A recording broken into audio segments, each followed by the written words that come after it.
Iki said it goes up in the morning, but I don't think he was talking about his internet speed. Once a day. This is Ben from Common Knives, and you're listening to the High Carbon Podcast.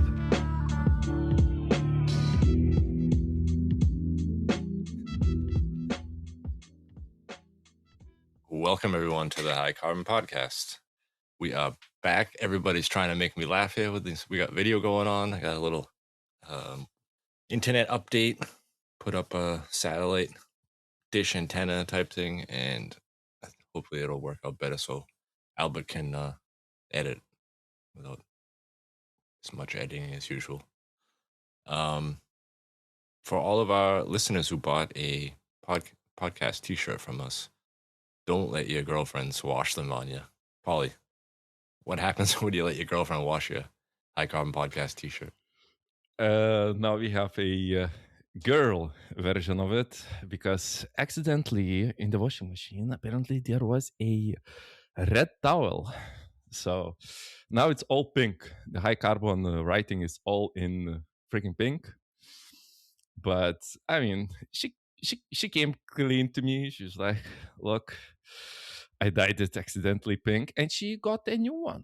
Actually, a new High Carbon Podcast shirt. So I guess she got a little bit help from you. Yeah, you know what I told her? I said, you got two of them anyway, just hide one. Maybe you won't notice it.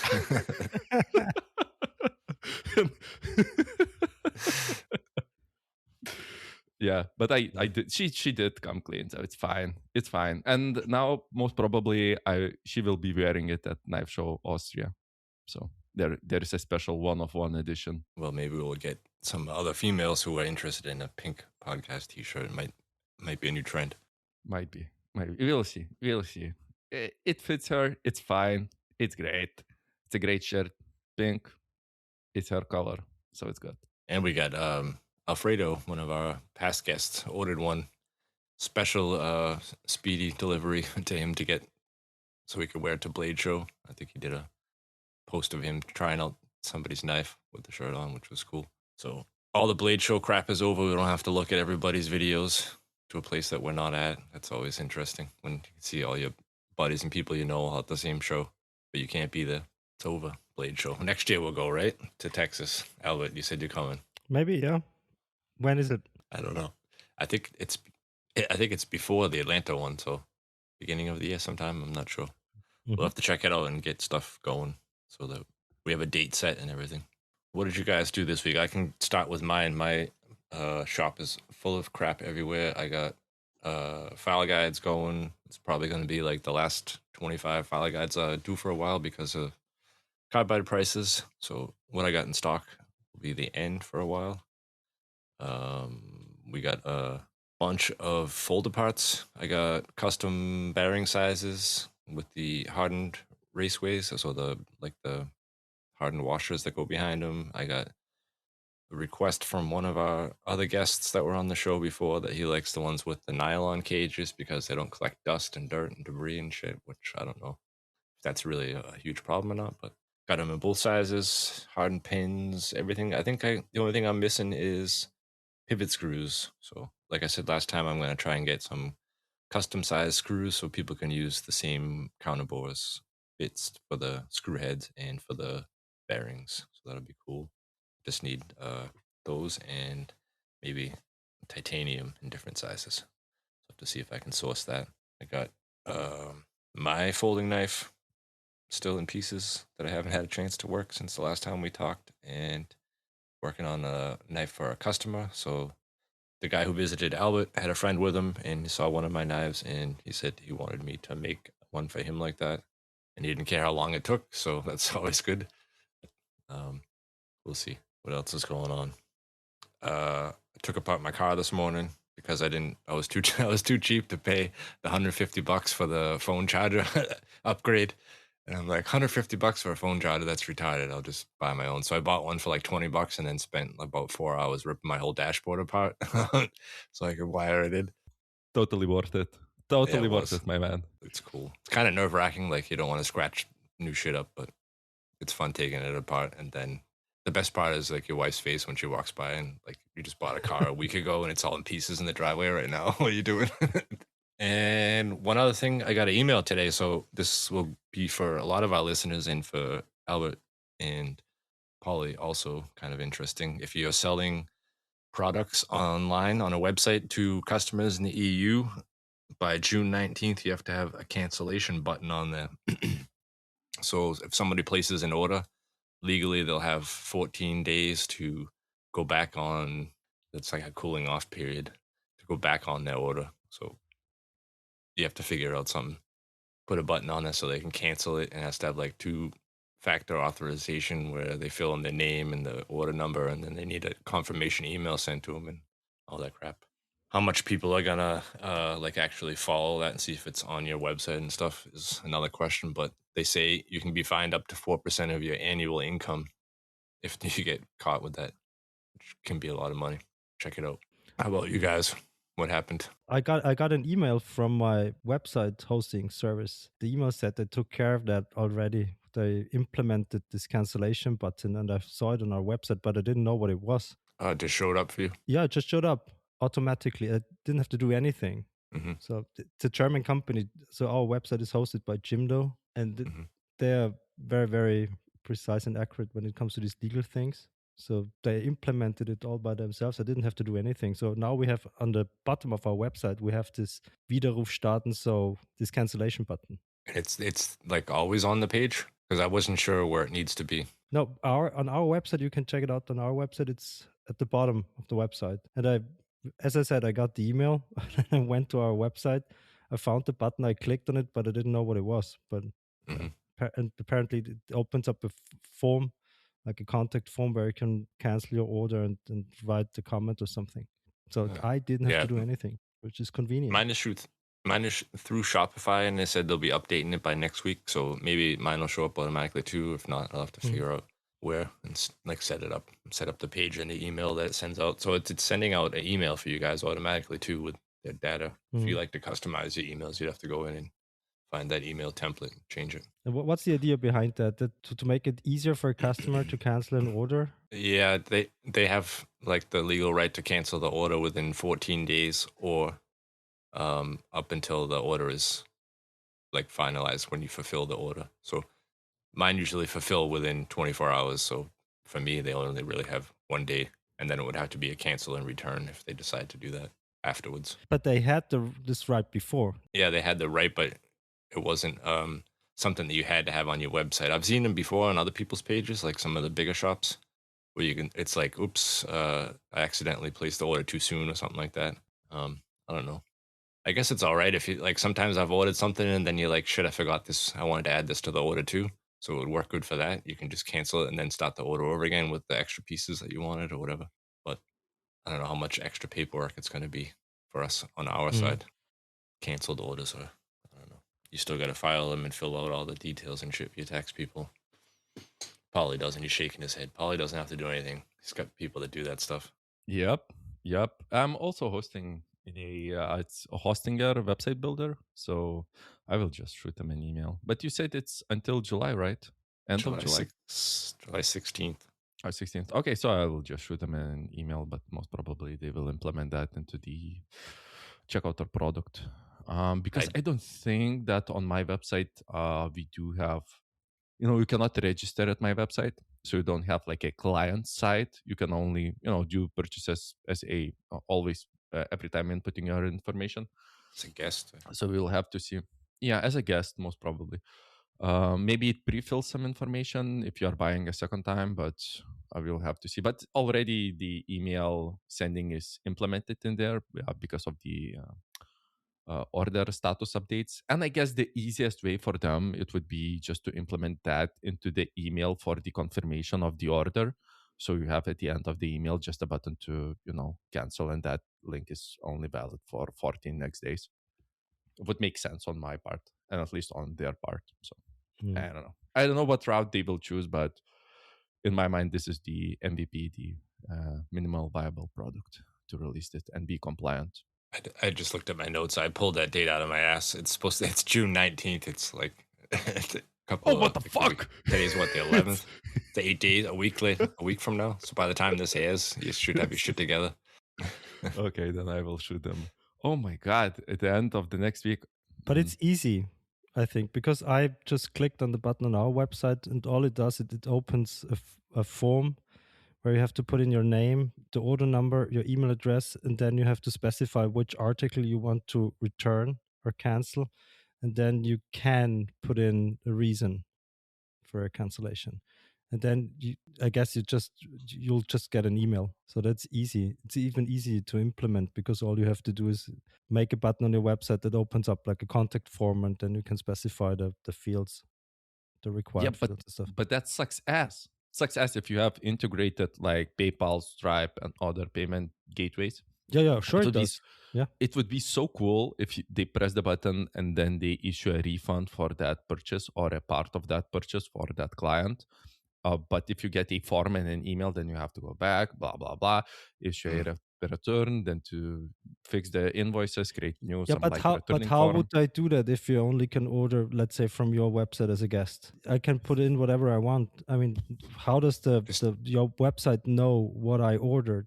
I guess the best and easiest way to authenticate would be to have, like you said, two-factor authentication, but they do. Let's imagine, because I'm just imagining shit how it could work. Okay. They send you that your order is complete. They have a button for returning, right? You press the button for returning. You bought it with that email.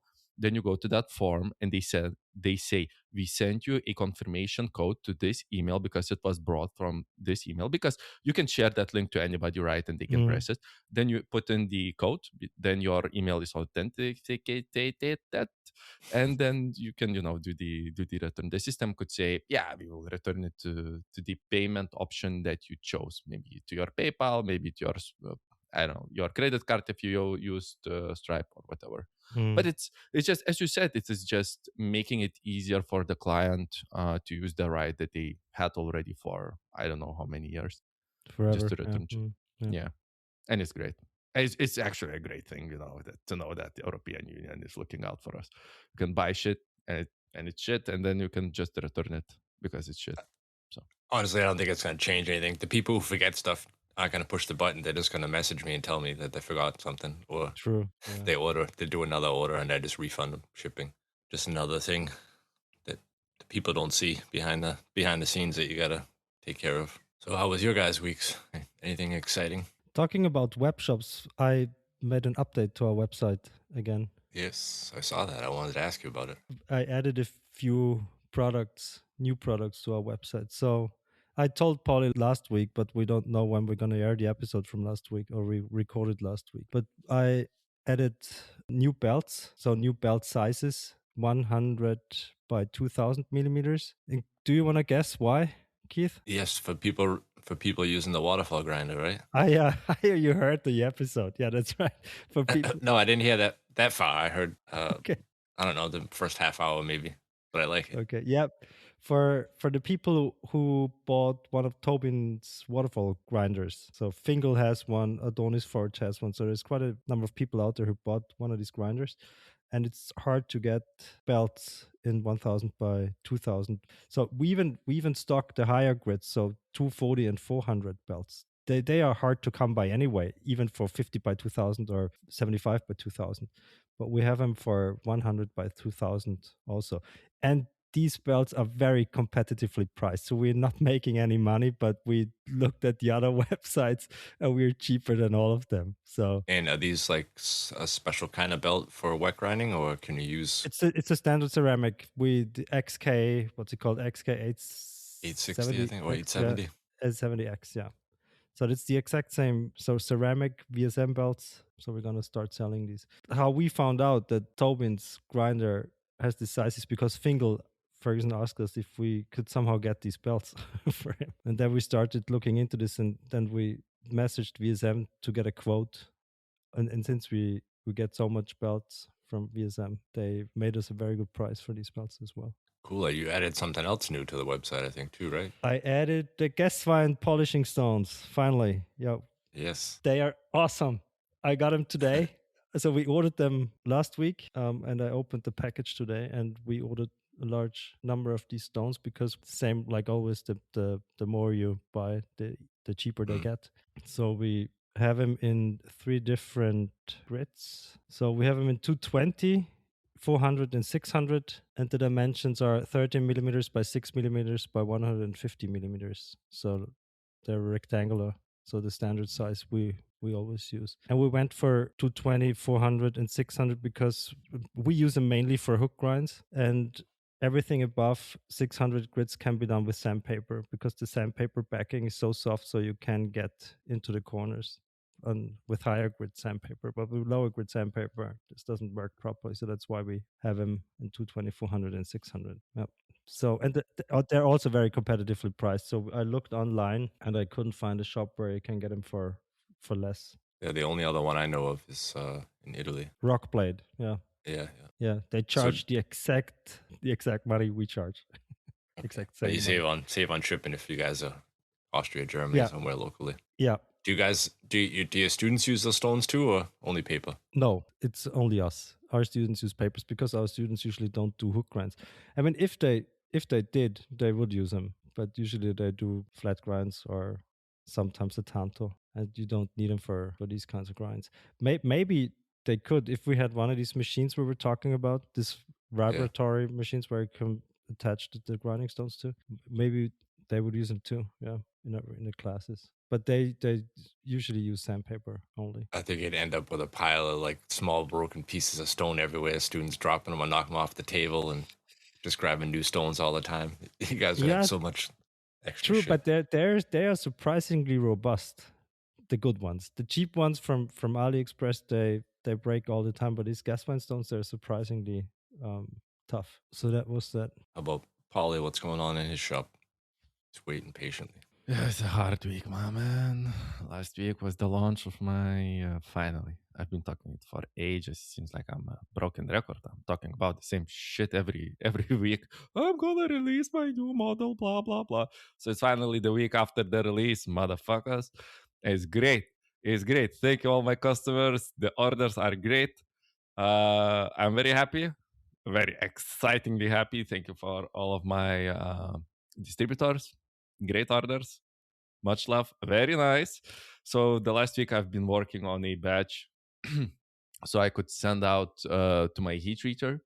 So while he's doing the heat treatment, I am doing the sheets and then do the final grinding.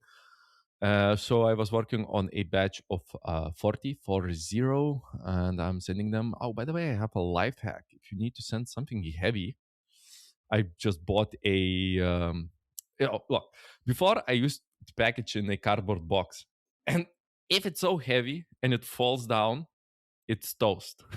It does not matter how much like paper you put inside, it just breaks. It just fucking breaks. So I bought an empty case, like an empty box from Makita, the smallest one.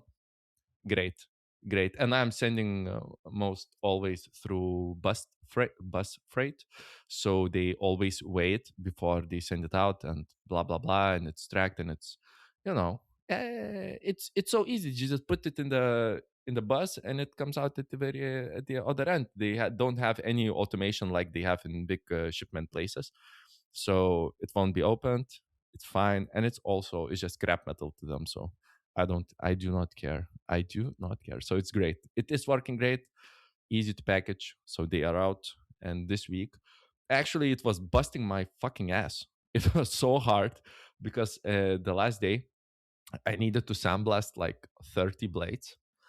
And like my compressor has this like black box made in Italy, the air pressure shut off whatever thingy, right? That you can regulate to what pressure you want to set it off and at what pressure set it, stop it.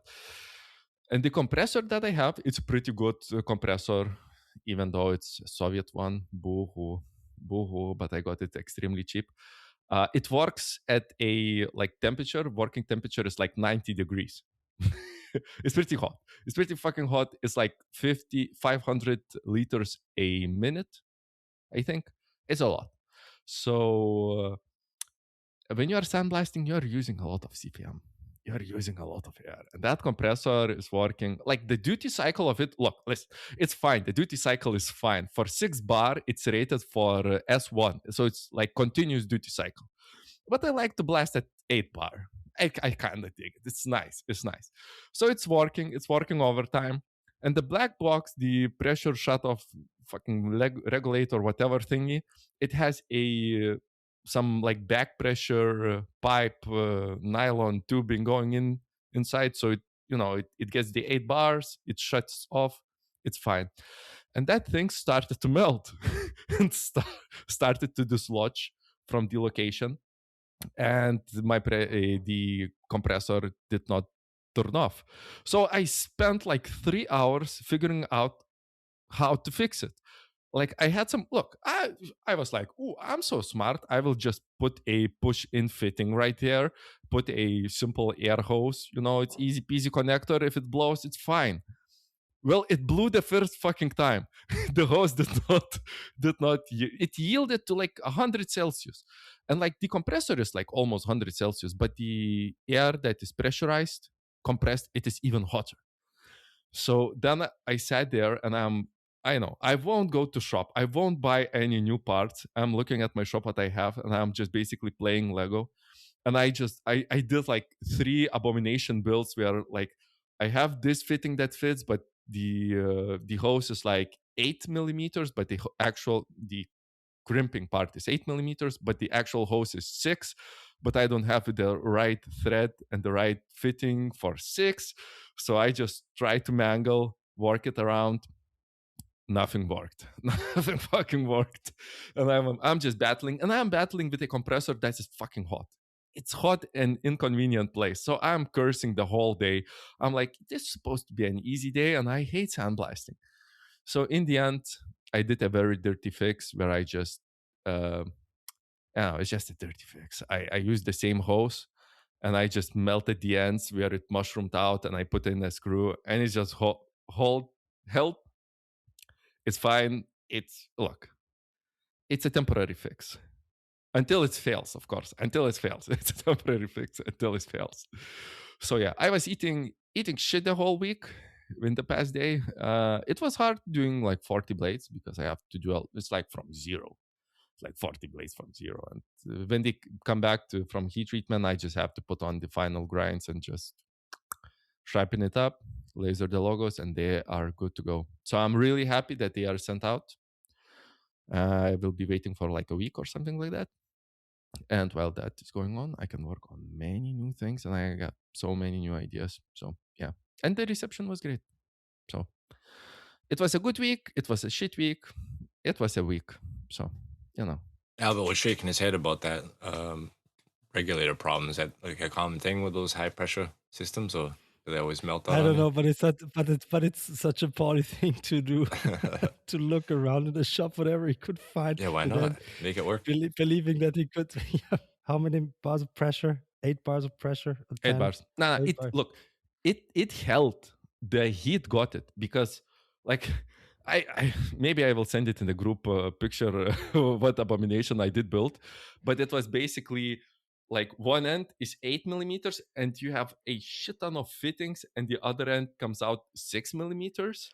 So it's fine. Look, the pass-through was fine. The actual issue part was in the piping from the compressor to the receiver, where I got the push fitting, and like the 8 millimeter only hose that I got, it melted. It was soft. You can see it was melted. So yeah, and Claude was like, no, it will hold. It's fine. It's fine. Nylon is so good. It's great.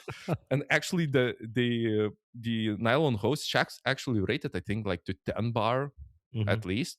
So it's, it's fine. It's good. But the heat got it instantly. And I'm like, shit, I just spent like an hour trying to figure out. But look, listen, Albert, it's like 40 minutes one way to the proper shop where I could buy the fittings, and 40 minutes back. So I just spent like twice the time trying to fix it. Yeah. So I did the key thing. I'm not going there. No, I thought it was funny that you like immediately went to Claude to check out about a nylon hose if it worked. And I did the same thing when I was going to do the USB thing in my car. I'm like, maybe Claude will tell me like how to take the thing apart because I don't want to scratch it up. And I spent like 15 minutes and I'm like, stupid Claude, like you just automatically go and ask AI about stupid shit. I'm like, just go look at it, you'll figure it out. And then I just went out and took it apart. Exactly. Because half the time it's telling you some bullshit anyway. It's called hallucinating, right? With AI, if they just make up shit. Yeah. But I thought what's funny was that Paulie said it's not a permanent fix. It's gotta be permanent fix as long as it holds. You're not gonna change it. You're not gonna touch it. No, I'm not. Even it's like a hillbilly hack, right? But you're not gonna change anything. As I said, it's a temporary fix until it fails. Yeah. So it's it's fine. It's fine. And the main issue is that I most often do not sandblast like that many blades, and it's the issue of doing super big batch in intensive time. And dude, I hate sandblasting. Sandblasting sucks ass. It's so fun to do one blade because it's look, it's changes. It's so nice. It's like pressure washer cleaning. It's like it's nice, but when you have to do like 50 square meters, fuck that shit. Yeah. What's the belt finish before you start sandblasting? What grit? Like for heat treatment, before heat treatment, I just do 40 grit. But when I am actually finishing the knife before sandblasting, it is 220, but it's not a true 220. It's like I'm using a now new pretty coarse media to sandblast, and then I follow up with like beads to make it lighter and not prone to corrosion, blah blah blah. It's like 120 with ceramics, and then I use VSM belts that are like agglomerate, something like that.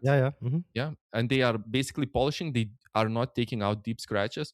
But if you are very strict with your grinding and you don't use the edge of the belt a lot, or you feather it in more, you have very uniform, nice scratches throughout, and it works great. It works great, and I can't wait.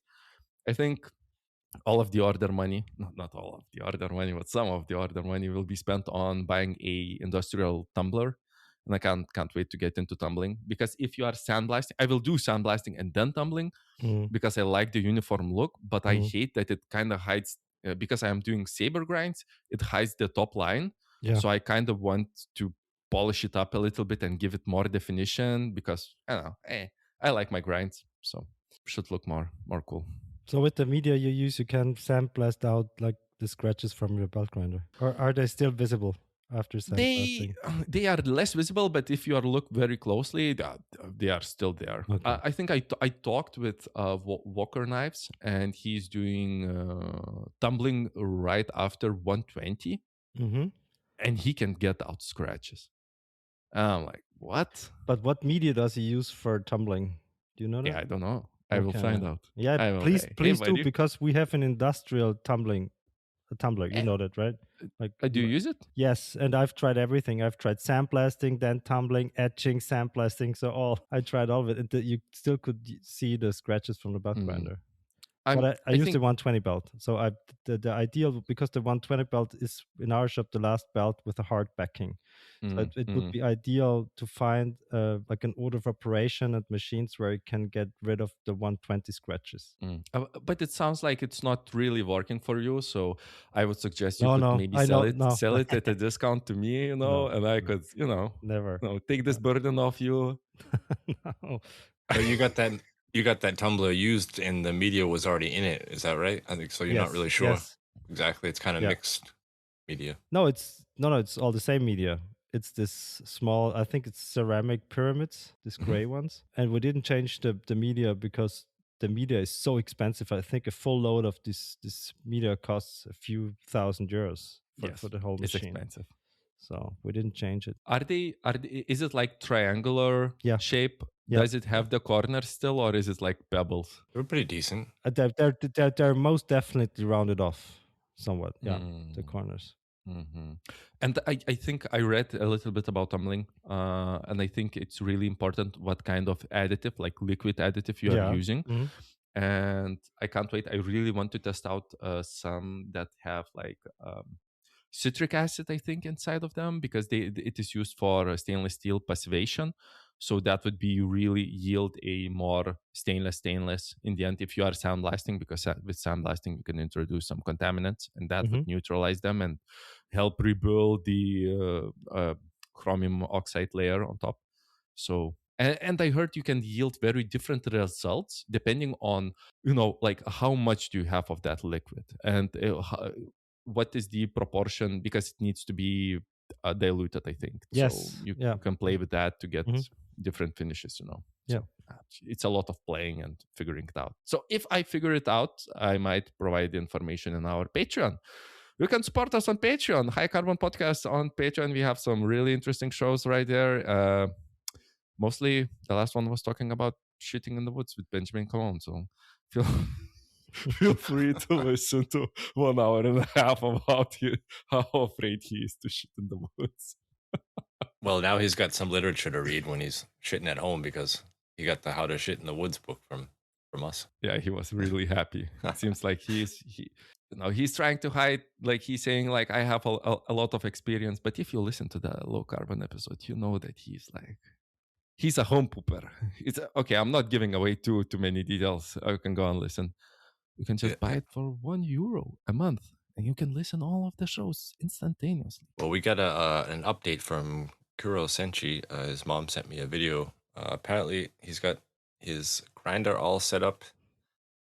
His grandfather came and set up all the wiring. I pretty much had it plug and play, but he had to mount the control board. And his mom said he was grinding till 10 o'clock last night, and he's been at it all day again today. So it looks like he's enjoying his new grinder, which is awesome.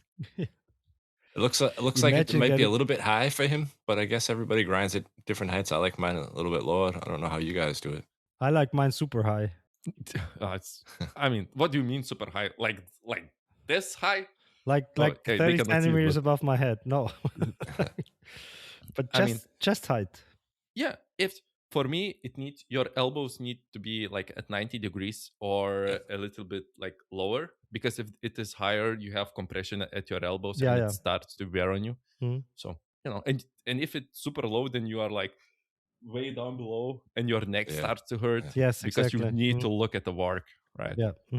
So it's like elbow height. Like you said, you need to look at your work. That's an awesome thing. Like when you figure that out, I mean, you see that online a lot, but until you actually like figure out how to read that little space between the belt and the edge of the blade, like when you figure that out, it's like the world changes for the way that you grind, and you can feel everything so much better. Admit that's hard to do when it's too high up. I mean, I worked it out in a little bit different way, because my like all of the same model knives are ground at the same exact angle, because I grind with the jig and it's like very set to the same degree, to the 1000th degree or whatever. I usually draw a line where the bevel, because it's a saber grind, so I don't do like full flat grinds. Or maybe if I did, it does not matter, but I just draw on from a template with a pencil where it needs to hit, and I just go, and I look at it. Okay, so the edge is not there, so blah blah blah. Just go, and you can get it really finely aligned with the perfect line, and then you know that you are at the nominal edge thickness. But if the blade stock is a little bit thicker, because they have some deviation, like 1/10 of a millimeter, if it is 2/10 of a millimeter, it's like it for a kitchen knife, it's doubling your edge thickness. So if you are doing a saber grind, you can just go a little bit above. You already have a nice fine saber grind line. You just follow it up and even it out. It works perfectly. So you don't have to play by the the shadow realm of the of the edge thickness and the grit. Yeah, but what also helps when you have to look at your work is good lighting. So we have these small machine lights with the flexible arm, so you can with the LEDs inside. So that was also a game changer. Oh yeah, these are good. Wire plug in so it turns on when you grind. It turns on. That's awesome too. Instead of having to flip switches and turn them off and on and shit all the time. Oh, okay. I just use it in the socket, and it has a button on the lamp itself. But like the good thing, and actually Albert mentioned it, you don't buy the €12 something like the cheap ones that are very small. buy the machinist one, the round big ones that cost like 50 euros. And the pro move is to actually have two. So if you are changing sides, you don't have to move the light. Less operations, twice the light is great. I only have one, so I'm not a pro yet. But he's got one in a mirror, would be great, a mirror set up next to it. You're like an ancient Egyptian. I'm like lighting my whole workshop with a lot of mirrors. Nice, lots of tips tonight. Jesus Christ. I got a tip for you, Keith. I got a tip for you. You know where we could buy some really good kilns? Mini Hell. Yeah, that is right. Kilns, my lads. MiniHell.eu, because they got the next kiln for you. Our great sponsor, Baltazar, who is selling his wonderful kilns at MiniHell.eu. And you also can get a discount code, Carbon5 at checkout, to save 5% that you can reinvest in buying some steel and making some awesome knives and making the kiln pay for itself. You can buy from many different variants of the kilns with hard bricks, soft bricks, fancy controllers, simple controllers. These kilns are amazing and super easy to maintain, especially if you need to change out the coils. It's not that expensive, and it's like Baltazar said, it's like 20 to 15 minutes job. So you have a brand new kiln after that. And while you are shopping on minihell.eu and using Carbon5 at checkout, you can look for heat treatment foil and heat treatment racks for batch hardening. So remember, if you want some kilns, you need to upgrade your game, go to minihell.eu because they got the next kiln for you. And now, back to the show. Ollie, how are you going to be able to afford this tumbler if you keep spending $1,000 a month in my shop? Just ordered a shitload of G10. Okay. Hopefully. Okay. Yeah, I just did spend a lot of money on your shop. Look, G10. I am. The further I go, the more I fall in love with G10. It's so great. It's so stable. It does not bend. You can machine it. Blah blah blah. It's great. It's great. And I must say, the Camo G10, the 3-layer G10 that you got in 8mm, which is the right size, because 6mm, who uses 6mm? I'm looking at you, Scout Blades. No. 8mm is the game. It is the bestseller. It's the bestseller for my new model. So I'm just ordering way more and more and more. And yeah, and I'm buying some new colors. I did order some plum.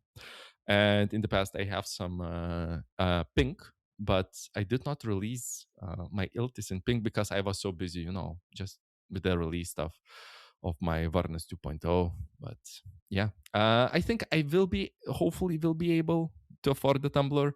It's not that expensive, actually. For my size of operation, I think you can get them between 1 to 2K euros. So it's fine. I don't have, So hopefully. I won't eat for a month, but it's good. I got some tumbler and tumbling media. It will be good. Just skip a month shopping at Keith's. No, it's a bad idea. That's probably the worst idea I heard on this show. Yeah, this is look, and I was like, look, Keith, I just put in an order. Like, I think you shipped out the same day or the early next day, right? Yeah, the next day. The shit ton of G10. Yeah, that's impressive. I was like, I was looking at my stockpile, and remember when I sent you the pictures, I'm like, oh, I'm full on G10. Now it's fucking empty. I'm like, oh shit, I'm short on G10. Yeah, so I ordered a lot. It's much easier, the big sizes, to cut them for me and for you also, set up on the machine, get them cut. But that camo that you got does look awesome in that thickness, because you get like all the different color range through the texturing that you do. There's also like a winter camo version of that one too. White, gray. It's like blue double D, right?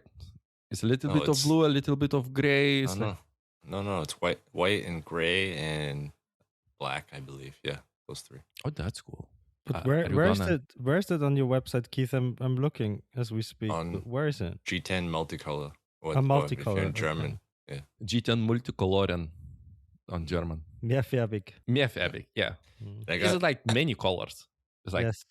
Yeah, because I have some 2 colors, some 3 colors, so I didn't know what to call it. So that's what I got. Do you plan to get the winter one because you need to get some, orange? Because I'm bugging you about getting orange more. What do you mean the winter one? No, I have it already. The winter's already on there for a long time. You have the winter one? Yes. Of course. Am I blind? Okay. Look, sorry, I cannot order in tomorrow? order more because I spent nah. Let me wait. Let me wait. My wallet is already crying, so it's fine. No, but you mentioned thicknesses and like that you need 8, and I told you most people buy the 6.5. I had a guy in the UK. Now he had an order of blocks. He bought the 30 millimeter blocks because he wanted. I didn't know this on the last order, but he wanted 12 millimeter scales.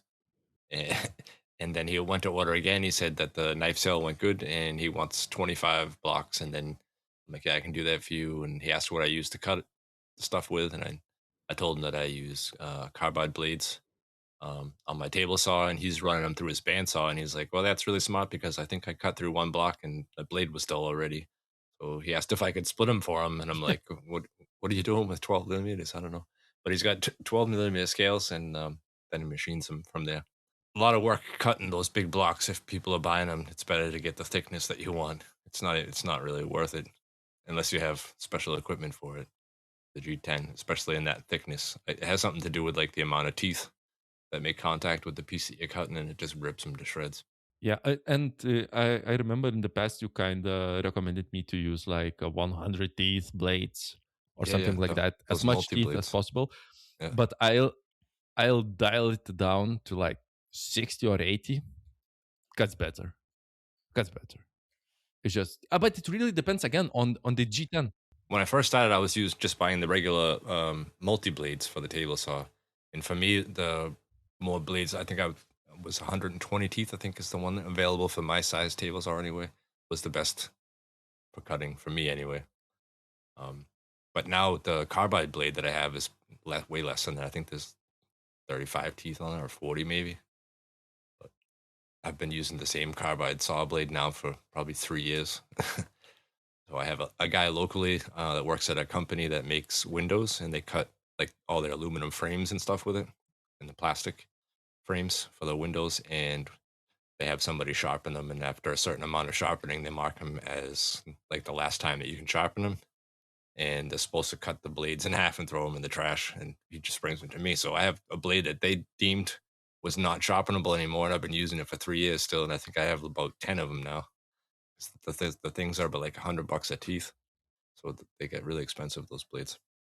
Nice to have connections.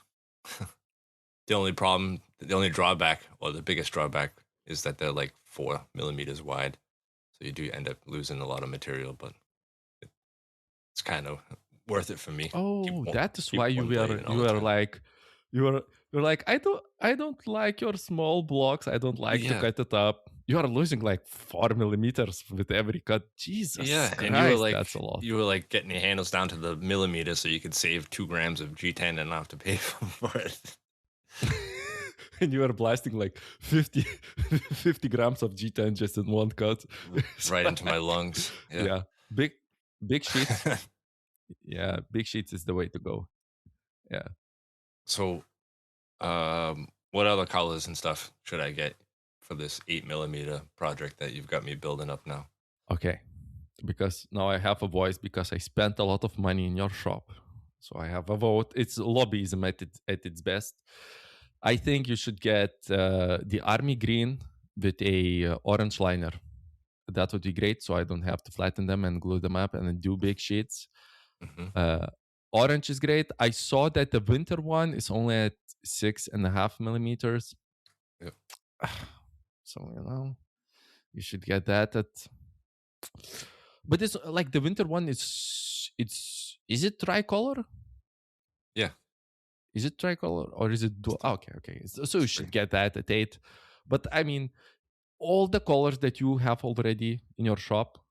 Okay, so you have a very good selection already for myself, because the mustard one is such a good seller. People love the mustard one because it's like deep yellow, and you already got that at 8 millimeters, and with black screws, it really puts together the knife. And especially if you coat it in black, like black Cerakote or DLC, it looks just Mamma mia, looks great. I don't know. You got Tiffany, you got pink. I think you got almost everything.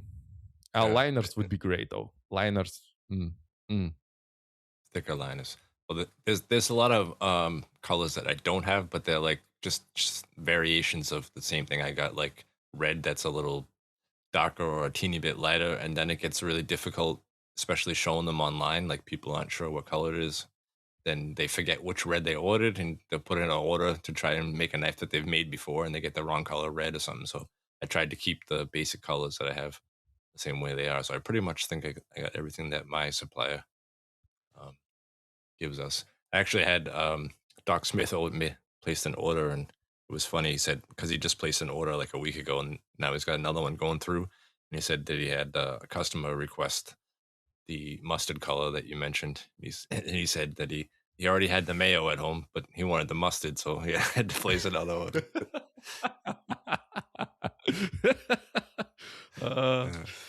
Bruno, my man. Yeah, Okay. always with the humor.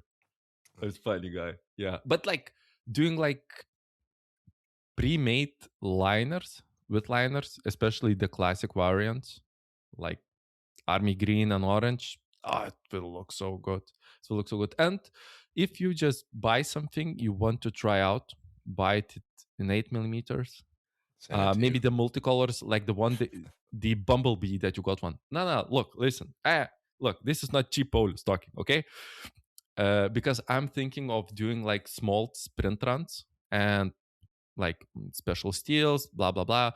Having some unique handle materials, some unique colors would be really good. So I don't offer them in my like main selection, but I would offer them in like a sprint run of like 50 knives, and they would have like a boutique kind of G10, like the Bumblebee one that you got, but it's like at 6.5, I think. Sadly. But it looks cool. Yeah, it's good. Black and yellow.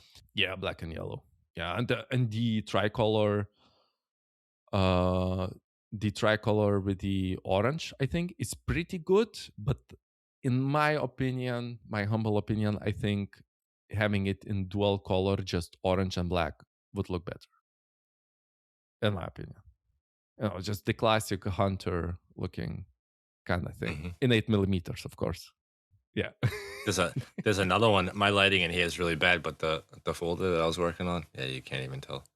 This is hunter green, which I have had for like a year on my website, and nobody buys it. Somebody asked for it, and I got it on there. Nobody buys it. It's actually a really cool green color. I don't know if you've seen that hunter green G10 color before. No, I haven't tried it out. Maybe I would like it more than the army green one. It's like more green. It's like olive green, right? It's like green and green, not as muted as army green. Yeah, right. I need to get. Come on, stop selling for me. I already spent some. I just want to go on and spend some more. I need a tumbler. I'll have to put together a new little color mixed keychain like I did with some of the new ones. So I'll send you the little squares to add to yours. You can see them all. Ooh, and that is actually really good because, as you said, like it does not. The pictures, it's so hard to convey because of white balance, shadows, the aspect ratio when you are not the aspect ratio. What do maps have? Like the it's 1:10. It's like it does not matter the sizing, right? It's you cannot get it through the pictures, but if you have like this keychain, I mean, it's such a lifesaver. You just can look at it. You have small pieces of it, and you know exactly what color you are getting. You can match it with your sheaths. You can show it to customers so they can pick out what they want. I think it's cool. Oh yeah, that's big brain. Yeah.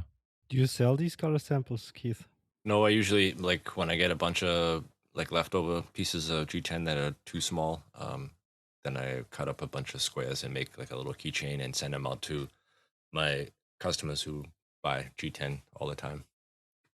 Mostly the full-time guys, but now I'll have after the show comes up, everybody asking me to send them.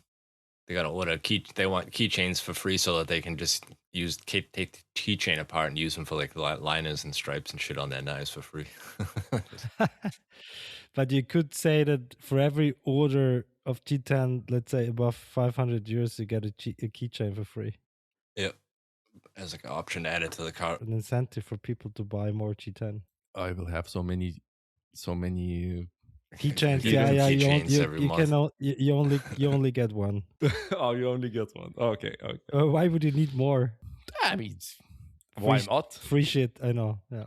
I mean, these would be great liner materials for the what is popular now on social media, the scrap knives, the thumb-sized knives. Mm.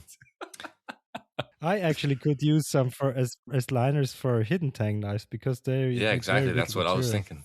Like right at the where you change the material at the front of the knife. But G10, why? I mean, G10 is so cheap. It's a liner G10 material, the thin stuff.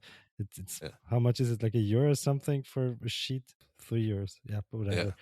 I always wonder, like, especially full-time knife makers that order the small, tiny little, like 100 by 160 piece of. They order like one color, and then pay like 3 times the amount of shipping. I'm like, why don't? It's so cheap, and you're gonna use it. It's not like you're not gonna use it again. Why don't you just buy the big sheet?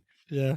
So one of the other podcasts was talking about Blade Show sales this year, and this podcast had also said that knife making was dying, and apparently, like so many people sold out at Blade Show. It was like the best year for everybody, and they just said that recently, which I found amusing. So apparently, it's not dying. People will make more knives. Nah. It's dying. Get out. Don't start knife making. If you are doing knife making, stop doing knife making. I will still stay here. No, I will die with it. It's fine. Don't try even to do knife making. No, just quit it. Just quit it. There is no money in it. Everybody is not selling out. So lessen the competition. So should we talk about this? Knife making is dying. Oh no, that was just something that just popped into my head because I was listening to the other podcast today, and they were saying that they sold out. Like apparently, they sold out the first day before the show even started. Most of their machines, and then by Sunday they had sold all the small things that they were selling. But they had just done a whole episode about how knife making was dying, and then they came back from Blade Show like after that episode aired, and they sold out everything. So which I thought was, I mean, it's good. If everybody went to the show, it's great. There's been more shows where people were claiming that knife making's dead. Yeah, Knife Talk did it too. No, Knife Talk. Then there was 63 HRC. Now, what's the Simple Little Life guy on Hustling Grind? Jeremy, whatever. Same thing. Everyone was talking about this, and I was wondering if we also should talk about this. Yeah, that's why I think I very clearly see a correlation between all of those people who say that it is dying, and these are the people who started off strong and they just continue to do the same shit without, I don't know, making something better. The same with the Simple Little Life. Okay, I get his take that he does not want to learn anything, and I already mastered knife making up to a point that I like. It's fine. It's his take, but then you kind of lose the argument that, well, it's dying. Nobody's buying. It's so hard to sell. No, you've been doing the same things for like many years, and everybody's seen it. But it has been working for many years, right? Right. That's the argument. Yeah, it was working, but now it stopped. Maybe look, people got tired. I know, no, but the interesting question is why doesn't it work anymore? I think there's some truth. Yeah, it's the same for every industry. That's why cars update their models every few years.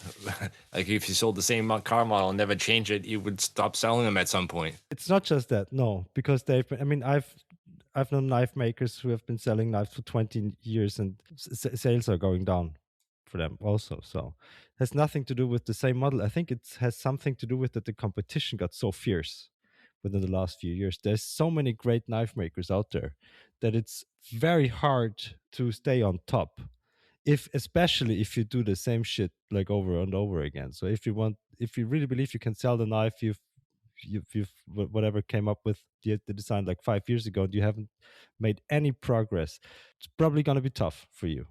And I think that's the people who complain the most about this, that the sales are going down, because since the competition is so tough, everyone has to start to come up with new ideas and stuff. So why is Polly laughing? So that's irritating. Because I'm totally agreeing with you. With you. They are sloppy, they are lazy, and the competition is getting fiercer. Because look, if you start making content about how to make your knives and people learn it and then they don't lose the hunger, and iterate on top of that and make something even better. And year after year they are delivering something way better than you are actually doing. They are raising the bar. They are teaching the customers that you can get something interesting for that money. And if you've seen the same things from the same maker for the past 5-6 years, then you are full of it. There is no excitement, there is nothing new, and you're like, why should I buy this if, look, something new and exciting popped into my feed, which I could buy, right? So, you just need to, get in the steps. But back to like the car update thing, that's like similar to what Paul is doing. You have these knives that you made before that are they're great knives, and you have a lot of customers that already have them. They know that they're very well made, and now all of a sudden, hey, this is the same knife that I was making before, but I addressed these issues, and I did this to the sheath, and I did this to the cutting edge, and all that stuff. And all these people that already have your knife are like, oh, that knife was awesome. I need this new one that's even better than the nice one that I already got. Like, you gotta keep changing, stepping it up and making these small little changes, or starting a new knife. You can't just sell the same one forever. Yeah, and you cannot put on a harpoon clip on it and say, oh, it's a new updated knife. You have to do something actually that looks great and is actually functional. So this is why, contrary to the car makers, actually getting the users' feedback and changing into the right way where people would love it even more. So, I mean, for me, it's crazy. No, you have this wonderful client base where people are passionate about your shit that you do, and then you just listen to them. It's up to you to filter out what is subjective, what is objective, what I could do without losing the essence of the knife, what it you should make. If it is a kitchen knife, let's say in Albert's case, and the customer says, it would be better if it would be way wider, and actually it wouldn't be a K-tip, but it would be a cleaver, then it's a totally different knife, and you do disregard this criticism, But if it is something about the handle, about the heel height, about the blade profile, maybe you take it into consideration. And after a few years, maybe you can release something way better. And then people are like, ooh, this one was great, and I need to update. And I get something even better, even more exciting, and they just talk about it. And if people do not talk about you in this day and age, about how great your things are, you are lost to the algorithm, because you alone, especially us knife makers, Jesus Christ, it's so hard, especially if you are full-time, to bump out social media and actually be seen because of the the lower reach, because obviously it is there, unless for my reel, because I uploaded a 12-minute reel. Instagram said I still haven't finished watching it. new viewers won't see it. You will get lower reach because it's above 3 minutes. Bro, I cannot shorten it down like 4 times. I'm like, fuck it. If it gets 100 views, it's fine. And it's one of the most liked reels ever that I posted, which is, I don't know, fuck Instagram, right? You just deliver good work in which you believe, and you just continue to do it, because you cannot make one good knife and continue to pump it out for 6 years and think that it will perform better and better and better. You have to provide some value more. You just need to continue. Yeah, but it's gotten tougher, I think, to stay on top because of the competition. When there's so many great knife makers out there, they make it harder.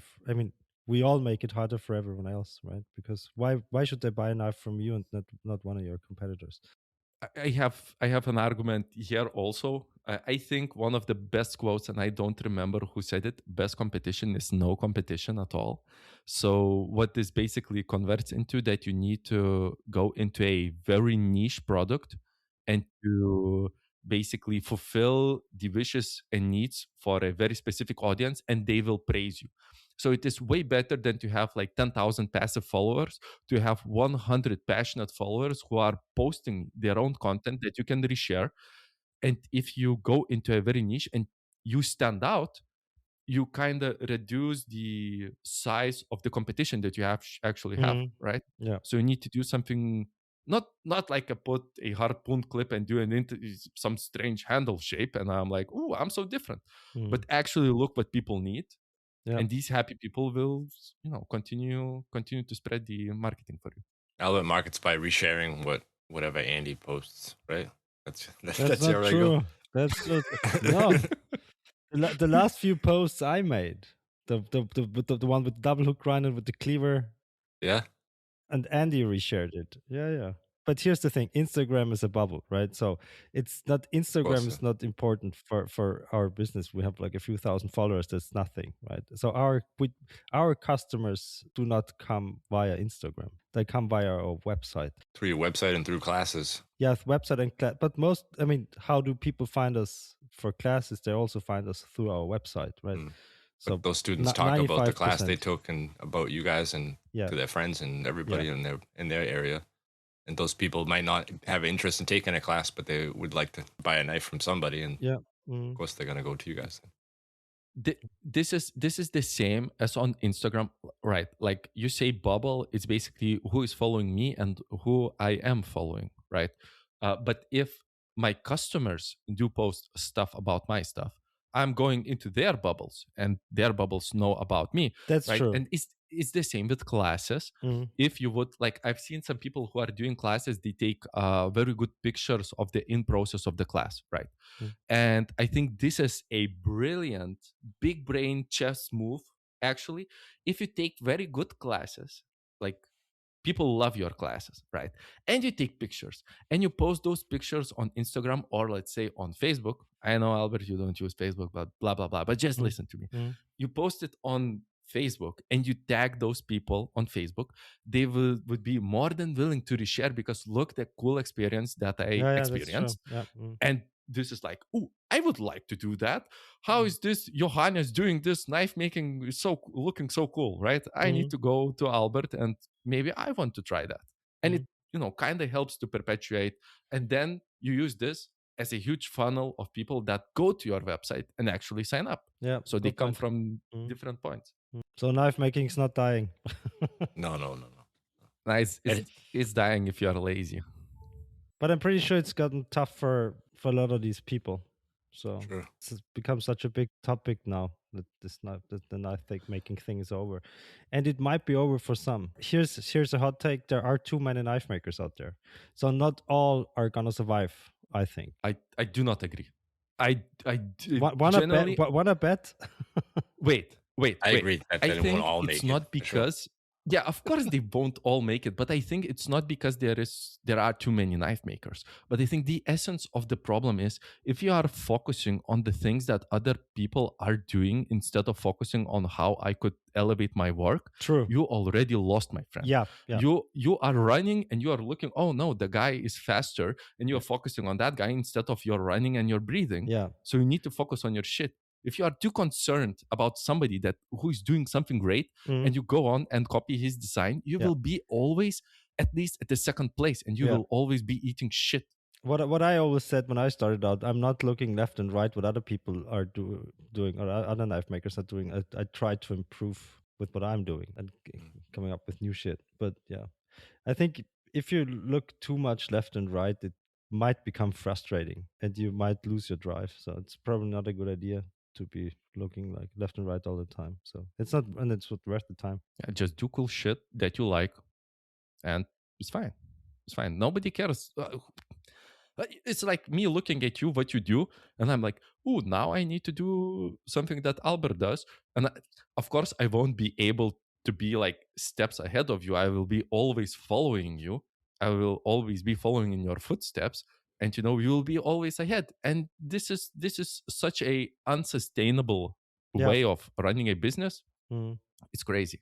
Yeah. So, well, with that, I think that's a show. Paulie's got a hard out tonight. His girlfriend's got a birthday today. So happy birthday, Paulie's girlfriend. Hard out. Forgot your name. He's got to go clap some cheeks and.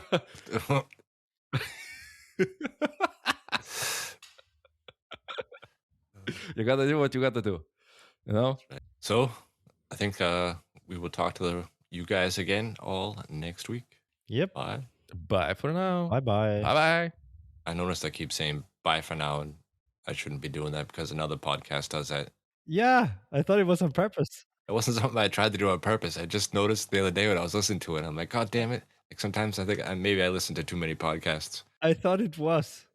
No. Yeah, same here. So I bye thought for it was today, a jab. people. Bye for today. Bye for now. Good night. Auf Wiedersehen. Gute Nacht.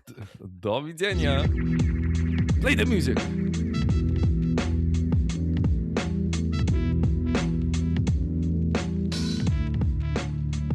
Knife making is dead.